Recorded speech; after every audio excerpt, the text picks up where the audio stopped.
So if you all remember 2 years ago, we got an announcement saying that we would no longer get adventures and that single player content would come alongside new pack releases. This way we'd get more cards per release and hopefully have more meta shakeups. I remember back in the day I was a huge fan of this. I felt like meta changes always came by too slowly and that the dominant decks would come out and solve, quote unquote, the meta pretty fast after new releases. Holy crap, I was so sick of Jade Druid, and Pirate Warrior, and Mid-Range Jade Shaman, and all the other crap I was probably bitching about the time. But I can't really remember anymore because we always have decks to complain about. I remember there were a few complaints saying that Hearthstone was gonna become even more pay to win because new content releases would become super expensive if everything was just gonna be inside a pack. Me personally, I never really had a problem with this because I played Hearthstone ever since the beta, not trying to flex here, but yeah, I mean, that's just my experience, so I just kinda have all the cards.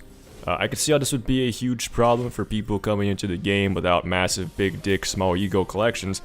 But yeah, I just remember Reddit being all like, "Greedy Blizzard strikes again!" Eh. But ho boy, if only they knew what the hell was going on with Activision Blizzard nowadays. Oh my god, what did they do with Diablo? I don't even play Diablo, and that shit pisses me off, so I'm pouring one out for the homies. Oh my god, what the fuck were they thinking? But anyways, I literally don't have to spend a penny on this game anymore because whenever a new pack comes out, I splurge probably 8,000 gold on it, get most of what I want, and enough dust to crap the rest. Then I just start saving gold for the next expansion on day 1 of the current one. But aside from all that, let's actually take a look at how 3 packs a year actually affects the meta and gameplay and all of that.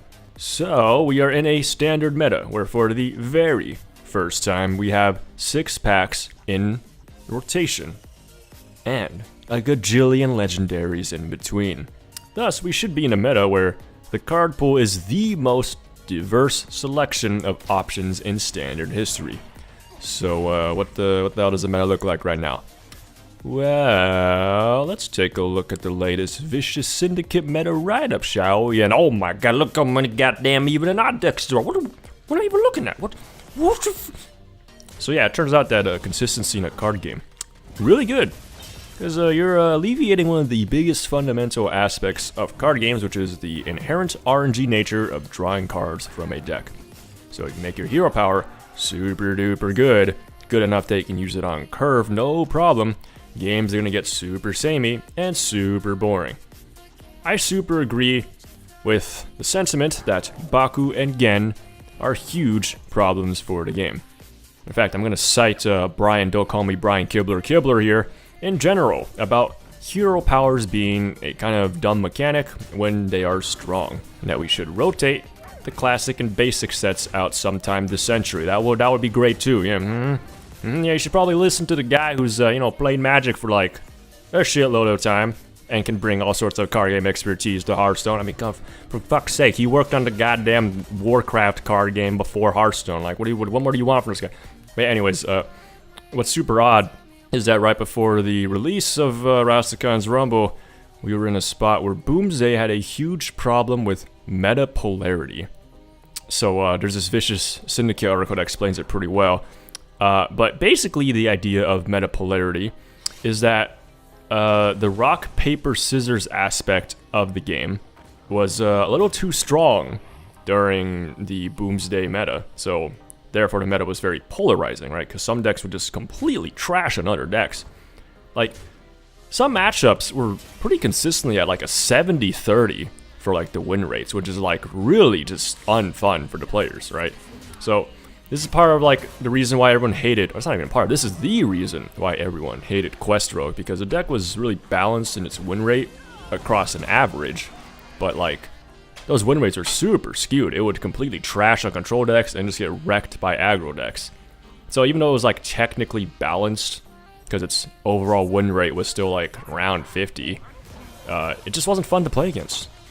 So yeah, the diversity of decks back in that meta was or not even just that meta, this meta too. If the diversity of decks is like good, but the matchups are too polarizing, then that diversity doesn't really mean anything because players lose a sense of meaningful decision making throughout the games because it just feels like the decks play themselves in a rock, paper, scissors matchup. Which is kind of where we're at now. Even and odd decks just sort of play themselves, and even though we have a pretty diverse meta, we still have hugely polarizing win rates, but with everything being a hero power fiesta. It feels pretty hopeless to burn out an odd warrior when he's just sitting on 20 armor like all the time, and odd paladins ignore value completely because they never run out of dudes to spam, and they know it's just divine favor your ass to draw a shitload of cards anyways. So because of this, new decks don't really feel new. And the past few expansions haven't really shaken up the meta that much, which obviously leads to stale gameplay because nowadays it's just hero power, hero power, hero power, hero power. And sometimes you get killed by a random giant like Inner Fire, big taunt dude, but it's aside from the point. Let's wrap this all around back to when we were talking about 6-pack standard. Even though I was excited about a shitload of packs being in the game 2 years ago, in hindsight, I now realize that Hearthstone as a game has pretty much been figured out. Decks have been neatly organized into tempo, aggro, control, mid-range, combo. You get the point. And even though unique decks all have some odd little quirk about them that gives them, like, weird advantage over everything else in some way. I think it was Trump who said that, something along the lines of, your deck needs to be doing something unfair for it to stand out. So, I suppose that I should have seen this coming, because I had a pretty good example about this just to look at, and that's wild.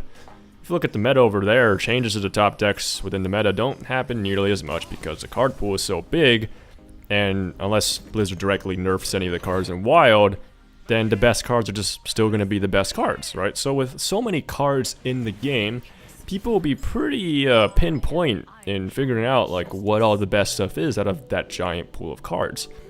And it takes a lot for new stuff to come around and replace the old stuff if that pool is that big, because if your deck falls into the mode of aggro, tempo, control, etc., then that means that deck has to be doing its job better than what's currently around. That, or it has to find a niche within the meta and then have like a specific interaction with some of the meta decks to make it good against those decks. So, at the end of the day, that just leads me to a different conclusion than what I used to think. And that is, we need more frequent changes and not more cards all the time. If we have a super polarizing meta, then we shouldn't just print new cards that hard counter them, because then that's just not fun for either player if the matchup comes down to a coin flip between whether or not someone drew the God Tech card.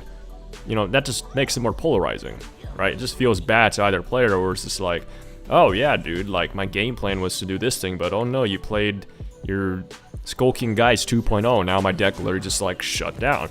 So that's not really good gameplay for either player. It's not really fun for either player, so I'm saying just nerf the damn deck or buff stuff to get on its power level so that the ability for more decks to fight back improves and thus shrinks that polarity gap. So for instance, I don't want to have to run like a billion silences in my deck or like weird stuff like Mindbreaker or Skulking Guys and then just pray to God I draw them, because that kind of gameplay is, just like what? You're really just like rolling the dice there. We're not going to draw those cards. Wouldn't a better solution just being nerfing and buffing stuff appropriately? Like, look how much of a better spot Quest Rogue is in now that they've actually set the power level of the card right by, nerfing it twice, instead of releasing some stupid ass vanilla minion that was just like, oh yeah, like 5 mana 5/5 battle cry resets your opponent's quest progress or her like, fuck man, I realized like a while ago that I was like getting more excited over balance updates over content releases, which made me stop and go like, wait, something's not right here. And I definitely am appreciative of the fact that they have been doing more balance updates. Like last year alone, I mean, damn, they've really been hauling ass on this, but still though, I would still like to see more balance changes, not just being nerfs to like the top deck cards.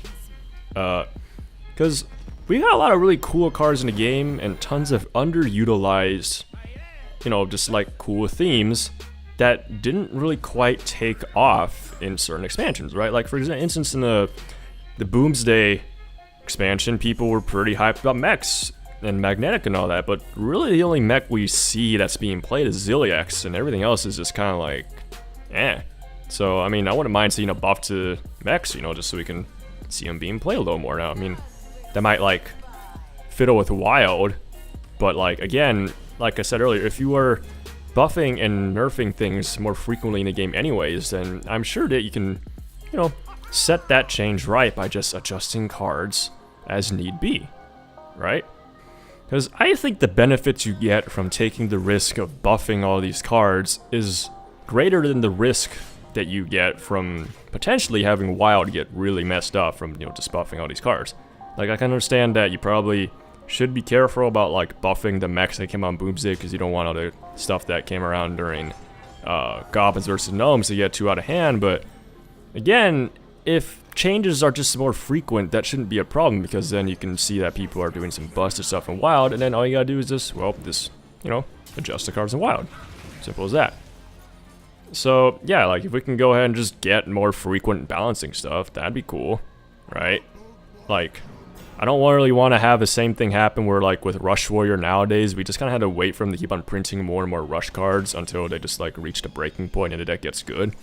Like, why didn't they just buff a couple of the Rush things back in the day on release, right? Then we wouldn't have had to wait this long on all these cards and kind of have this weird feeling of sitting on them, just being like, oh man, are these cards good? Are they bad? Do I disenchant them?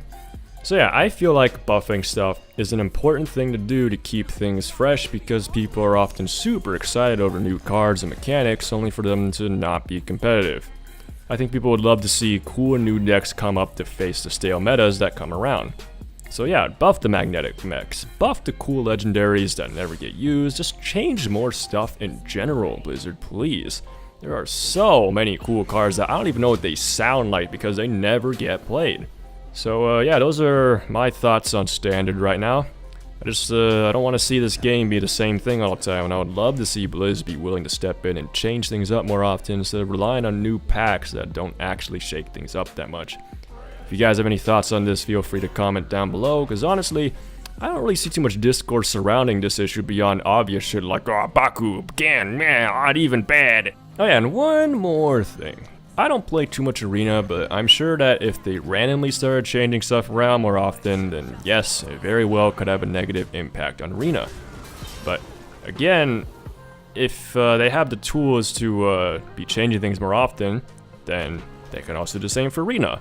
Case in point, how they changed up Warrior. So if you guys remember back in the day, Warrior has pretty much always been the worst class in Arena. And it was like that for a while until they finally made changes to how you get the buckets of cards, so that now when you pick Warrior, you are way more likely to see all their good cards than you are to see all their trash cards. And it is to, you know, boost up his performance, because honestly, whenever you played Arena and you saw Warrior out of your 3 options, you were just like, well, that's basically just actually 2 options, because Warrior was just that bad, and the hero power doesn't really do anything if you can't get those synergies going around having tons of armor, which again, in Arena, that's not reliable.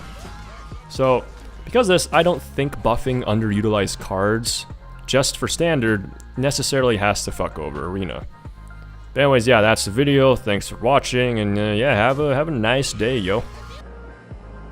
Update! Yo, they Hall of Fame and some shit, and to get rid of Baku again. This game makes my dick rock hard.